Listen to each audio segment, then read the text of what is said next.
Hi, this is Maginoni, and welcome to another edition of The Good, the Bad, and the Disappointing. Now, I challenged myself this time because under normal circumstances, Convergence would be bad or disappointing. But I figured, you know what, there's enough new titles out there, let's just take Convergence off the plate. So, anyways, let's start with the good. And that is A-Force number 1. Now, for me, A-Force and Planet Hulk are really close, being neck and neck in terms of being my favorite good books of the week. But I wanted to give it to A-Force because this was one of those books that I thought was a little bit different in that it took a chance saying that, okay, here's a team of females, all female superheroes. You know, Planet Hulk, that's kind of like a no-brainer. Hulk versus uh, Captain America on Devil Dinosaur. You know, it's like that's built to win. But this one I thought was a little bit more of a long shot for winning. And also, I think, if anything, this is the one book that would hopefully attract a new reader. But, anyways, let's take a look at what's going on inside. Now, in terms of the battle world, this world is basically a fragment where, you know, just imagine a regular Marvel world, except for all the female superheroes are protecting it.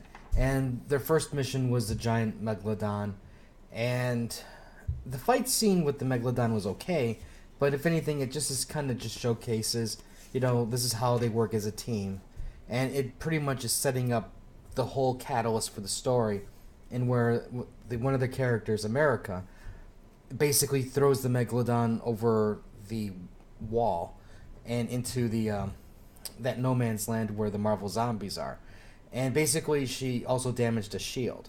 So she violated a couple of very important laws that Lord God Doom has set aside to keep the peace. So she has to face the consequences. So what I really liked about this book also was it really set in, like the tone for this battle world. You know, you have the police force, which is basically the judges, which are all Thors, and it's basically saying nobody is above the law. You know, she's a superhero, but she broke the law, and she's going to get punished for it, period. No exceptions. And while that's going on, it also helps new readers go, okay, this is also the setup for everything else. You know, this is going to impact other things. You have, you know, like the setup for Doctor Strange as basically being the magistrate who's like the go in between that handles Doom's legal affairs, and it just gives you like a really nice, clean, uncluttered view of everything. I thought the characters were good. In terms of when I read it, I felt that all of these characters were who they were, and the art is really, really well done. Also, so overall, this book really was surprisingly good. Now, when I say surprisingly, I don't mean it like I was thinking that it was going to be a bad book. I was really hopeful this was going to be good. And think of in the context of tie-ins, you know, we've been burned so often with tie-ins. It's just refreshing when something good comes along. And A-Force number 1 is one of those titles. All right, the bad. And that is Avengers World number 21. This issue just did not have to come out. Because, again, it's just reiterating, okay, worlds are colliding. Namor is rebelling against the Cabal and trying to kill him. And it's just another confrontation between everybody. And also it deals with Thor and the children and Hyperion and AIM. And then I'm thinking at the same time, Thor's dead, Hyperion's dead already. So why are we at this point? This happened so far back in time that the story's meaningless now. It's everything's moved past it, and I really do wish Marvel just eliminated this from their schedule because it was just bad, and also the story was bad.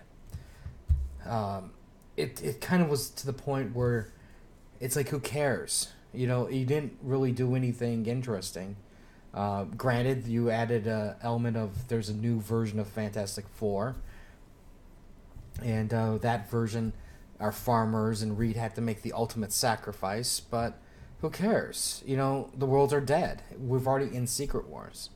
And I understand timing of books and whatnot, but to me, this book is still so far in the past. It's who cares? Nothing. It didn't do anything earth shattering to warrant it to be on the shelf. All right, and the disappointing is Spider-Verse #1.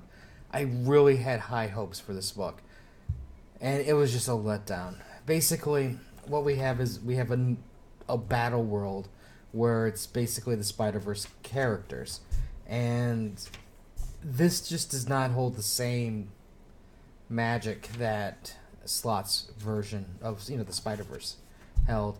The art is okay, but the story is just subpar.